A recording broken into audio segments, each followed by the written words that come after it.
গল্প পাঠের সময় এখন। আজকে পড়ব প্রেমেন্দ্র মিত্রের গল্প। প্রেমেন্দ্র মিত্রের গল্পটির নাম পলাতকা। পলাতকা প্রেমেন্দ্র মিত্র। প্রথমে ট্রেন, তারপর মোটর বাস, তারপর গরুর গাড়ি। গরুর গাড়ি নয়, স্বদেশি ট্যাঙ্ক বললেই হয়। রাস্তাঘাট কিছু দরকার হয় না, খানা খন্দ মাঠ জলা সব অনায়াসে পার হয়ে যায়। অবস্থা কাহিল শুধু যে চড়ে তার।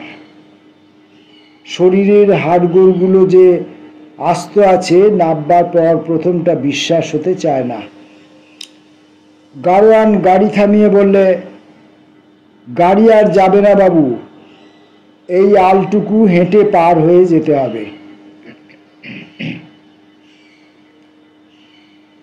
বাসব গাড়ি থামতেই নেমে পড়েছিল কাঁচা মাটির রাস্তায়। সামনের দিকে চেয়ে বললে, এছাড়া রাস্তা ছিল না গাড়োয়ান? বাড়ির একটু কাছাকাছি যাতে নামা যায়।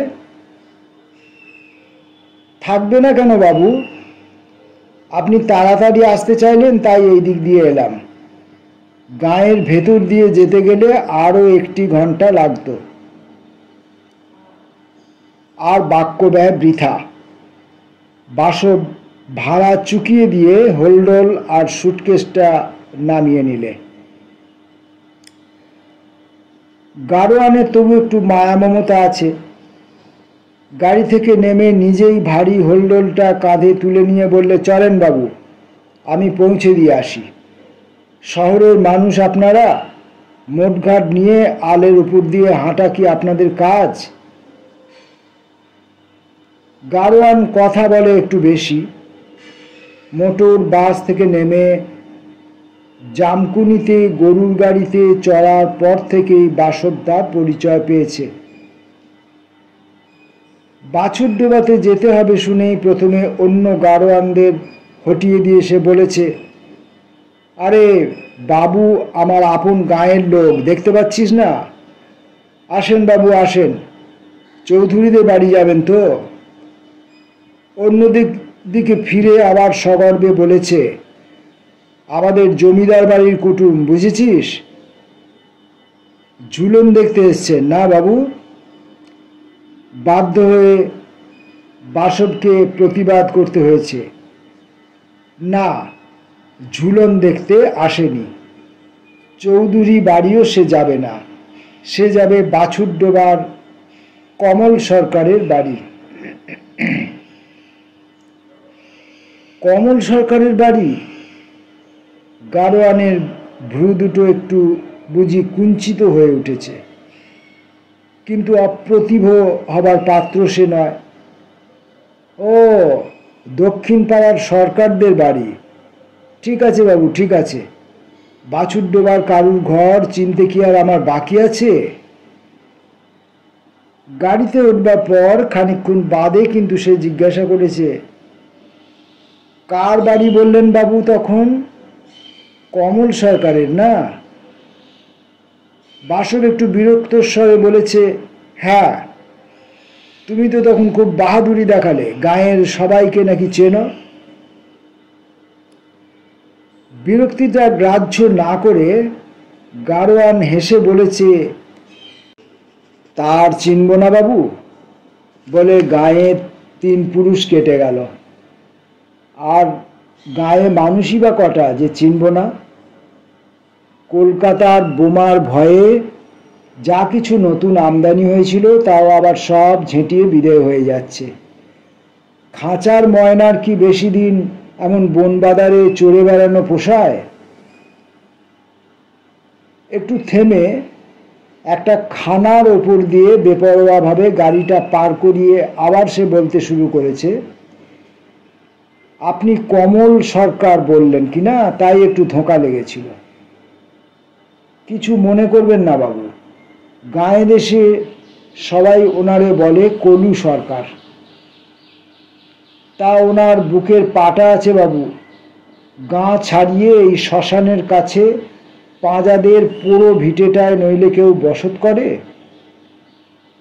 কায়েত বামুনের ঘরের ছেলে হয়ে ঘানি ঘোরানো চারটিখানি কথা নয়। গাড়োয়ানের এ সমস্ত বিবরণ শুনতে বাসুরের যে আপত্তি আছে তা নয়, তবু কর্তব্যবোধে সে বাধা দিয়ে একবার বলেছে, বলি কথা তো অনেক বলছো, একটু তাড়াতাড়ি সন্ধ্যার আগে পৌঁছে দিতে পারবে? সে আর বলতে হবে না বাবু, দেখতে দেখতে পৌঁছে যাবেন। দেখতে পাচ্ছেন না, বলদ তো নয়, শিংওয়ালা ঘোড়া। নিজের বাহাদুরিটা প্রমাণ করার জন্যই সে সবলে গরু দুটোর ল্যাজ মোলে সামনের বাঁজা মাঠটার ওপর দিয়ে ঊর্ধ্বশ্বাসে তাদের ছুটিয়েছে। এবার পৌঁছতে পৌঁছতে তবু সন্ধে হয়ে গেছে। এতক্ষণ ধরে গাড়োয়ান গাড়ি ও মুখ সমানভাবে চালিয়ে এসেছে। কমল সরকার থেকে গাঁয়ের আরও ৫-১০ জনের খবরই এখন বাসুরের জানা। কমল সরকারের যে গাঁয়ের কারুর সঙ্গে বনিবনা নেই, যে চাষাভুষের সঙ্গে সে একেবারে চাষা হয়ে দিন কাটায়, তারাও যে তাকে যথাসম্ভব এড়িয়ে চলে, দক্ষিণ পাড়ার সরকাররা যে তার চালচলনের দোষে তাকে জ্ঞাতি বলে স্বীকার করে না, যাতে ঠেলে দিয়েছে, এসব কোনো কথাই আর তার শুনতে বাকি নেই। সন্ধ্যার আবছা আলোয় সরু আলের উপর দিয়ে পথ দেখিয়ে নিয়ে যেতে যেতেও গাড়োয়ানের মুখ বন্ধ হয় না। ৩ বছরের মধ্যে এই প্রথম কমল সরকারের বাড়ি ভাড়া নিয়ে এলাম বাবু। যুদ্ধ লাগা স্তব, গাঁয়ের সব ঘরে অতিথ কুটুম এসেছে, শুধু এনার বাড়ি বাদে। আলোর পথ পার হয়ে এবার একটা ঝাঁকড়া আমবাগানের ভেতর দিয়ে তারা চলেছে। সন্ধ্যার অন্ধকার আগে থাকতেই যেন এখানে জমাট বেঁধে আছে। গাড়োয়ান এখনো বকতে বকতে আগে আগে চলেছে। তার কথায় বাসুবের কিন্তু আর কান নেই। ৩ বছর আগেকার কথাই সে ভাবছে। ৩ বছর, হ্যাঁ, সেই ৩ বছরই প্রায় হলো কমল সরকার একদিন হঠাৎ নিরুদ্দেশ হয়ে গেছিল। হয়তো বোমার ভয়েই হবে। শহর থেকে তখন অনেকেই বোমার ভয়ে পালিয়েছিল, কিন্তু কমল সরকারের মতো এমন নিরুদ্দেশ হয়ে নয়।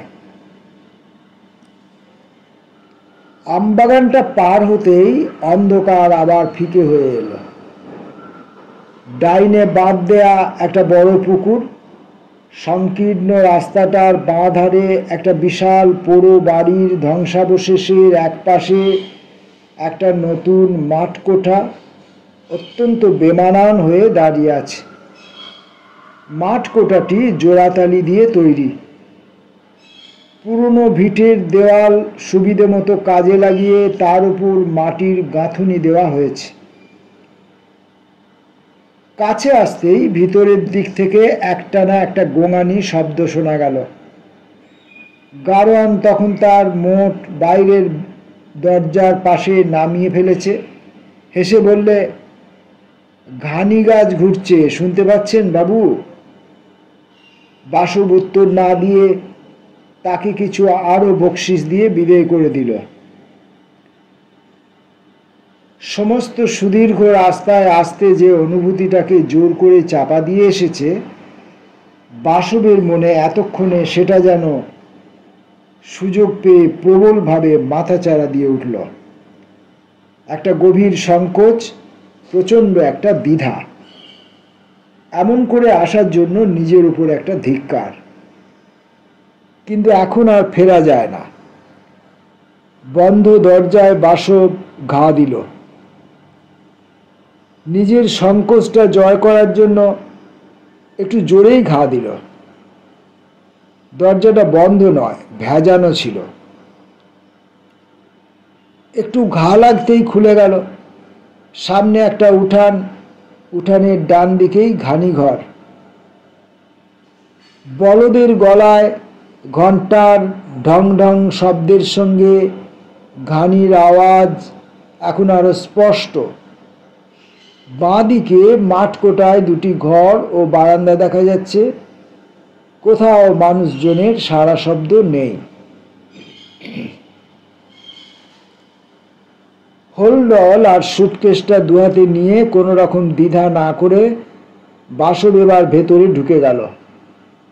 মাটির দাওয়ার উপর সেগুলো নামাবার সঙ্গে সঙ্গে মাঠকোটার দোতলা থেকে কার ভারী পায়ের নামার শব্দ শোনা গেল। হাতে একটা লণ্ঠন নিয়ে কমল সরকার নিজেই নেমে আসছে। হঠাৎ অপ্রত্যাশিতভাবে বাসবকে এমনভাবে বাড়ির মধ্যে দাঁড়িয়ে থাকতে দেখে তার চমকে ওঠারই কথা, কিন্তু কমল সরকার চমকালো না। খানিক নিস্তব্ধ হয়ে বাসবের দিকে চেয়ে দাঁড়িয়ে থেকে গম্ভীর স্বরে বললে, তোমার এতখানি সাহস হবে ভাবিনি। বাসব কোনো উত্তর না দিয়ে একটু হাসলো মাত্র। লণ্ঠনের ক্ষীণ আলোয় সে হাসি দেখা না যাবারই কথা। কমল সরকার তেমনি গম্ভীর মুখে আবার বললে, কাল দুপুরের আগে আর ফিরে যাবার গাড়ি নেই। ততক্ষণ পর্যন্ত এখানে থাকতে পারো, এসো। হোলডলটা এক হাতে তুলে নিয়ে সে আগে আগে আলো দেখিয়ে মাঠকোঠায় উপরের দিকে একটি ঘরে বাসবকে নিয়ে গেল। তারপর হোলডলটা ও লণ্ঠনটা নামিয়ে রেখে বললে, অসুবিধে এ ঘরে তোমার যথেষ্টই হবে, তবে তার জন্যে আমার দায়িত্ব বা দুঃখ কোনোটাই নেই। ততক্ষণ মোটঘাট খোলো, আমি তোমার অন্য সব ব্যবস্থা করতে যাচ্ছি। এতক্ষণের মধ্যে বাসব একটিও কথা বলেনি। এইবার হাত তুলে কমলকে থামিয়ে ঈষৎ হেসে বললে, দাঁড়াও, ব্যবস্থা যা করবার একটু পরে করলেও চলবে। আপাতত একটা কথা তোমার জানা দরকার। কাল দুপুরেই ফিরে যাব বলে আমি আসিনি। আর যদি ফিরে যেতেই হয়। বাসব কথাটা শেষ করতে পারল না। কমল সরকার বজ্রকঠিন স্বরে ধীরে ধীরে বললে, ফিরে তোমায় যেতেই হবে। বাসব একটু হাসল। তোমার এই বাড়ি ছাড়াও গায়ে থাকবার জায়গার অভাব হবে না। তুমি পছন্দ করো না জানলে কেউ আমায় জায়গা দেবে না। গায়ের লোকের সঙ্গে এমন সদ্ভাবও বোধহয় তোমার নেই। কমল সরকার প্রথমটা কোনো উত্তর দিলে না। খানিক অদ্ভুতভাবে বাসবের দিকে চেয়ে ধীরে ধীরে বলে, তুমি অত্যন্ত ভুল করছো বাসব, এইটুকু শুধু বললাম। 3 বছর আগে যেখানে ছেদ পড়েছিল সেখানকার জের আর টানা যায় না, এইটুকু তোমায় বোঝাতে চাইছি। ছেদ তো আমি ফেলিনি যে জের টানতে আমার বাধা থাকবে। তুমিই বরং ভেবেছিলে সত্যকে অস্বীকার করে লুকিয়ে পালিয়ে গেলে সমস্যার ছেদ ফেলা যায়। তা যে যায় না 3 বছর বাদে তাই প্রমাণ করতে আমি এসেছি। এতক্ষণ বাদে কমল সরকারের মুখে যেন একটু হাসির আভাস দেখা গেল, অত্যন্ত দুর্বোধ্য হাসি। বললে, 3 বছর বাদে তাই প্রমাণ করতে এসেছ? 3 বছর ধরে কি করছিলে? তোমাদেরই খোঁজ করছিলাম। তোমার বুদ্ধির তারিফ করি। এরকম জায়গায় এমনভাবে যে তুমি আত্মগোপন করতে পারো তা ভাবতে পারিনি। এটা আমার আত্মগোপন নয়, বুঝলেই ভাবতে পারতে। আত্মগোপন নয়? বাসবের স্বর এবার উত্তেজিত। সাধ করে এই সুদূর গায়ে তুমি চাষিদের সঙ্গে চাষি হয়ে আছো, নিজের বুদ্ধিতে কলুর ঘানি ঘুরিয়ে মাটির মানুষ আবার ব্রত নিয়েছ, এই তুমি আমায় বিশ্বাস করতে বলো? বিশ্বাস করতে তোমার কিছু বলি না, শুধু একটা কথা ভেবে দেখতে বলি যে নিজের স্বার্থে একা আমি আত্মগোপন করে থাকলে এই 3 বছর তুমি কি আমাদের খোঁজ পেতে না? তোমায় খোঁজ দেবার লোক কি কেউ ছিল না? তার হাত পা বেঁধে আমি নিশ্চয়ই রাখিনি। তাও তোমার পক্ষে এখন অসম্ভব নয় মনে হচ্ছে। তবে জেনে রেখো, শেষ পর্যন্ত খোঁজ তার কাছেই পেয়েছি। রমার চিঠি পেয়েই আমি আসছি। খানিকক্ষণ ঘর একেবারে নিস্তব্ধ। কমল সরকার যেন হঠাৎ একেবারে অন্যমনস্ক হয়ে গেছে। বাসব উৎসুকভাবে তার দিকে তাকিয়ে। অনেকক্ষণ বাদে কমল ধীরে ধীরে অত্যন্ত শান্ত স্বরে জিজ্ঞাসা করলে, রমা তোমায় চিঠি দিয়েছে? কবে? দিয়েছে প্রায় মাস 3 আগে। ঠিকানা বদলের দরুন সে চিঠি অনেক হাত ঘুরে মাত্র কয়েকদিন হয় আমার কাছে এসে পড়েছে। রমা তোমায় আসতে লিখেছিল? বাসব উত্তর দিল না।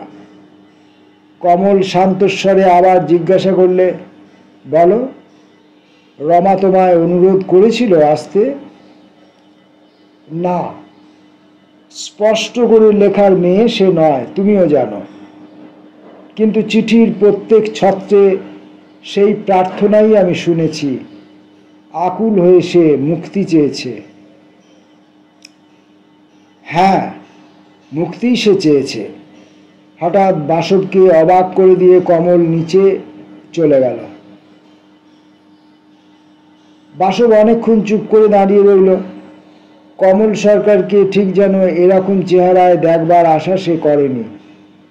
পরিবর্তন তার বাইরে কিছু হয়তো হয়নি, কিন্তু তবু মনে হয় 3 বছর আগের যে লোকটির সঙ্গে জীবনের চরম সংঘর্ষের জন্য সে প্রস্তুত হয়েছিল, এ যেন সে মানুষ নয়। বাইরে তেমনি কঠিন, তেমনি অনমনীয়, কিন্তু আসলে যেন ছায়া দিয়ে তৈরি। আঘাত করলে তা যেন শূন্যে হারিয়ে যায়, ফিরে আসে না, প্রতিহত হয়ে। মোটঘাটগুলো খোলার উৎসাহ বাসবের হয় না। ঘানির গোঙানি থেমে গেছে। রাত্রির গাঢ় স্তব্ধতায় শুধু একটু ক্ষীণ শব্দের ঢেউ উঠছে কোনো দূর মন্দির থেকে, আরতির ঘণ্টার ধ্বনি। ক্লান্তভাবে পাশের তক্তপোষের ধারে এসে বসে পড়ে। কেমন যেন তার সন্দেহ হয় যে নিদারুণ সংগ্রামের জন্য সে তৈরি হয়ে এসেছিল, তার উপযুক্ত শক্তি আর তার মধ্যে নেই। রমার সঙ্গে দেখা হওয়াটা এখন বুঝি একান্ত দরকার, কিন্তু সে কোথায়? আশ্চর্য, এখনো পর্যন্ত রমার কোনো সাড়া সে পায়নি। সে যে এসেছে, রমা কি এখনো তা জানে না? মনে হয় এই অবস্থাতেই নিচে নেমে গিয়ে একবার খোঁজ করলে হয়, কিন্তু কেমন একটু সংকোচ হয়।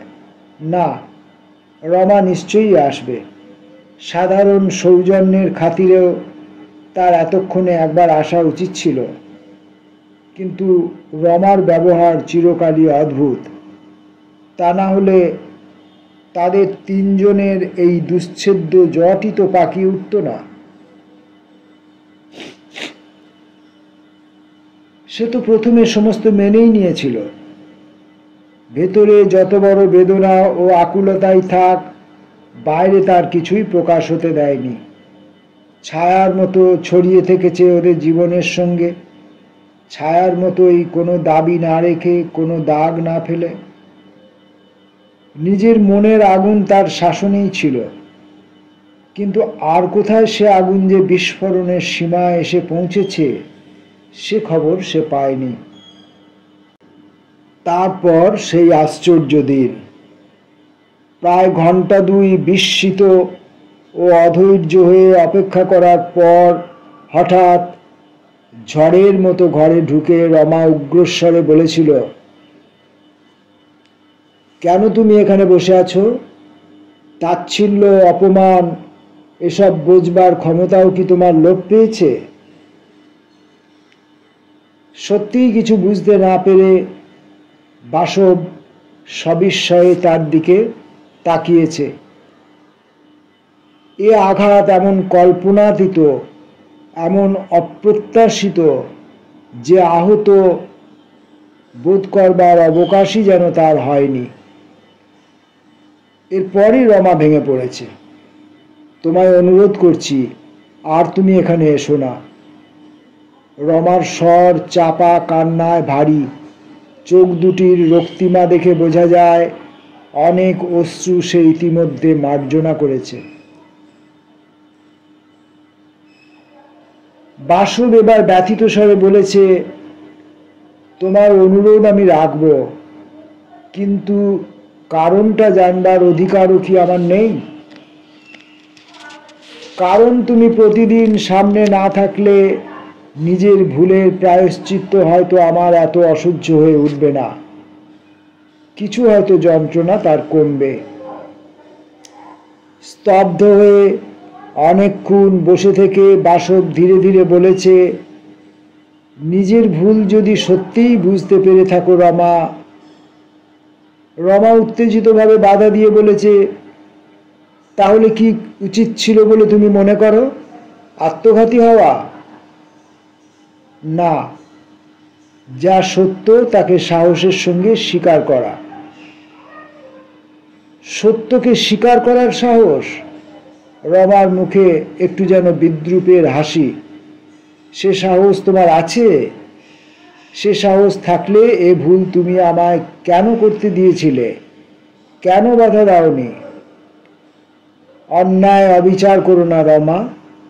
বাধা দেবার কোনো অবকাশ সেদিন তুমি আমার জন্য রাখোনি। প্রচণ্ড আঘাত আমি পেয়েছিলাম, বিমূঢ়ও হয়েছিলাম তোমার এই আকস্মিক সংকল্পে, কিন্তু নিজের মনের নির্দেশই তুমি অনুসরণ করেছ। এই কথা মেনে নেওয়া ছাড়া আমার কোনো উপায় সেদিন ছিল না।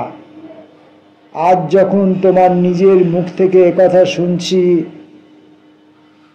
এখন কি করতে চাও? যা সত্য তাই নির্ভয়ে স্বীকার করতে ও করাতে চাই। বাসব সেই চেষ্টাই তারপর করেছে। কমল সরকার কঠিন মুখে সমস্ত শুনে বলেছে, তাহলে আজ থেকে এখানে আসতে তোমায় মানাই করছি বাসব। বাসব সত্যই বিস্মিত হয়ে বলেছে, এই কি তোমার সমস্যার মীমাংসা?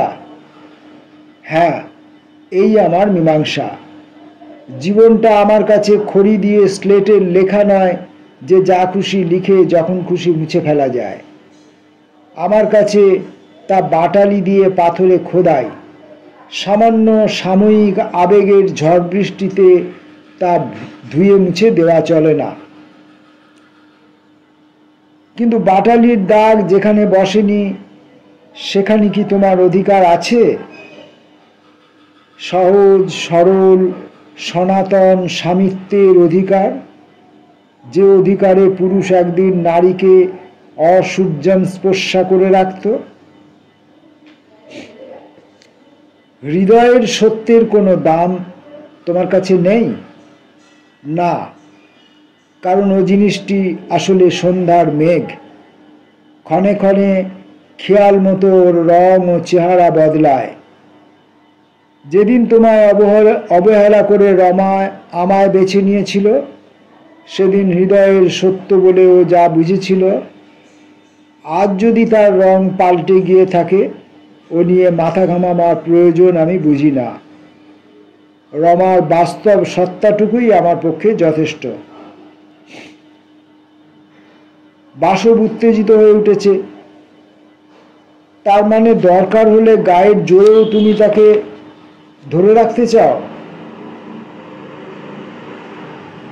শুধু গায়ের জোর নয়, সমাজ, আইন সব কিছুর জোরে। এ অন্যায় আমরা নীরবে মেনে নেব তুমি মনে করো? না মানবার স্বাধীনতা তোমাদের আছে, তবে এ বাড়ির দরজা আজ থেকে তোমার জন্য বন্ধ থাকবে। বাড়ির দরজা তার পরদিন সত্যি বন্ধ করে দেয়া গেছে। শুধু বন্ধ নয়, তালা দেওয়া বাইরে থেকে। কমল সরকার আগের রাত্রে সস্ত্রীক কোথায় যে গেছে কেউ জানে না। খেতে যাবার ডাক এলো অনেক রাত্রে। অত্যন্ত অপ্রসন্ন ও উদ্বিগ্ন মন নিয়ে বাসব এতক্ষণ কোনো রকমের স্নান ও বেশ পরিবর্তনের কাজ সেরেছে। এখনো পর্যন্ত রমার দেখা না পাওয়াটা সত্যই বিস্ময়কর। খেতে বসেও রমার দেখা না পেয়ে সে সত্যি অস্থির হয়ে উঠল। কমল সরকার তার সঙ্গে খেতে বসেছে, পরিবেশন করছে একজন পরিচারক। কিছুক্ষণ নীরবে খেয়ে যাবার পর আর সে নিজেকে সম্বরণ করতে পারলে না। যথাসম্ভব নিজের কণ্ঠ সংযত রাখবার চেষ্টা করে জিজ্ঞাসা করলে, রমা কোথায়? কমল সরকার তার দিকে ফিরে তাকালো। তার চোখে সেই কঠিন অদ্ভুত দৃষ্টি। সে এখানে নেই। রমা নেই? তাহলে কোথায় সে? আগেই তো বলেছি তার সঙ্গে তোমার দেখা হবে না, সে আশা ছেড়ে দাও। বাসব খাওয়া ছেড়ে উঠে পড়ল। তীক্ষ্ণ উত্তেজিত কণ্ঠে বললে, তুমি ভুল করছো কমল। 3 বছর বাদে এত দূর যদি আসতে পেরে থাকি, তার সঙ্গে দেখা না করে অন্তত যাব না, এইটুকু তোমার বোঝা উচিত। কমল সরকারও খাওয়া ছেড়ে তখন উঠে দাঁড়িয়েছে, কিন্তু এ কথার কোনো জবাব সে দিলে না। বাসব আবার তীব্র কণ্ঠে বললে, আমার আগেই ভাবা উচিত ছিল যে আমাদের দেখা না হতে দেওয়ার জন্যই কোনো শয়তানিতেই তুমি পেছপা হবে না। তবু জেনে রেখো, তাকে খুঁজে আমি বার করবই। কমলের মুখে এবার একটু বিষণ্ণ হাসি দেখা গেল। ক্লান্ত স্বরে বললে, এখনো বলছি বাসব, কাল দুপুরের গাড়িতে ফিরে যাওয়াই তোমার ভালো। না, রমা কোথায় আছে অন্তত সেটুকু না জেনে নয়। তুমি না বললেও এ গায়ে খবরটুকু দেবার লোকের অভাব হবে না, তুমি বোধহয় ভালো করেই জানো। কমল সরকার খানিকক্ষণ নীরবে দাঁড়িয়ে থেকে ধীরে ধীরে বললে, বেশ, রমার কাছেই তোমায় নিয়ে যাচ্ছি, চলো। অন্ধকারে বেশি দূরে কোথাও যেতে হয় না। বাঁধ দেয়া যে দিঘিটি বাসব আসবার পথে পেরিয়ে এসেছে, তারই এক প্রান্তে একটা গাছের তলায় গিয়ে কমল দাঁড়িয়ে পড়ে। বাসবের হৃদস্পন্দন এক মুহূর্তের জন্য থেমে গিয়ে একটা তীব্র বেদনায় সমস্ত চেতনা যেন আচ্ছন্ন করে দেয়। আর তার বুঝতে কিছু বাকি নেই। স্তব্ধ হয়ে বহুক্ষণ সে স্থাণুর মতো দাঁড়িয়ে থাকে। অনেকক্ষণ পরে কমলের কথা তার কানে আসে। কমল এতক্ষণ ধরে কি বলেছে সে জানে না। কমলের প্রায় অস্ফুট স্বর শোনা যায়, নিজের ইচ্ছে আত্মগোপন আমি করিনি, এইটুকু আজ তোমায় বিশ্বাস করতে বলি। সে রাত্রে সেই আমায় বলেছিল, আমায় দূরে কোথায় নিয়ে চলো, এত দূরে যেখানে নিজের কাছ থেকেও লুকিয়ে থাকা যায়, যেখানে মানুষ শূন্য আকাশের দিকে চেয়ে নয়, কঠিন মাটির সঙ্গে এক হয়ে জীবন কাটায়। সেই মাটির এত দায়, এত দাবি যে তাই মেটাতেই সমস্ত মন ক্লান্ত হয়ে যাবে, ব্যর্থ স্বপ্নের অবসর আর থাকবে না। কমল চুপ করে। তারাভরা আকাশের কোনো প্রান্ত থেকে একটা দমকা হাওয়ায় দীর্ঘশ্বাসের মতো ঝাঁকড়া গাছটাকে আন্দোলিত করে চলে যায়। আবার কমলের কণ্ঠস্বর শোনা যায়। আমরা কেউ তাকে চিনিনি, সে নিজেও নিজেকে চেনেনি। এই হলো আমাদের সকলের সমস্ত দুঃখের মূল। নিজেও সে তাই সুখী হয়নি, কাউকে সুখী করতেও পারেনি। একটু থেমে কমল আবার বলে, সব শেষে সে বলেছে, আমার জন্য দুঃখ করো না, কারুর ভালোবাসার আমি যোগ্য নই। মনের আয়নায় শুধু নিজেকেই নানাভাবে আমি দেখেছি, জানালা খুঁড়ে বাইরে তাকাতে কোনোদিন শিখিনি। হয়তো সমস্ত কথাই কমলের বানানো, হয়তো রমার মৃত্যুর জন্যেও সেই দায়ী। তবু তারার আলোয় অস্পষ্ট উদাস এই প্রান্তরের মাঝে দাঁড়িয়ে কথাগুলো কেমন বিশ্বাস করতেই ইচ্ছে হয়।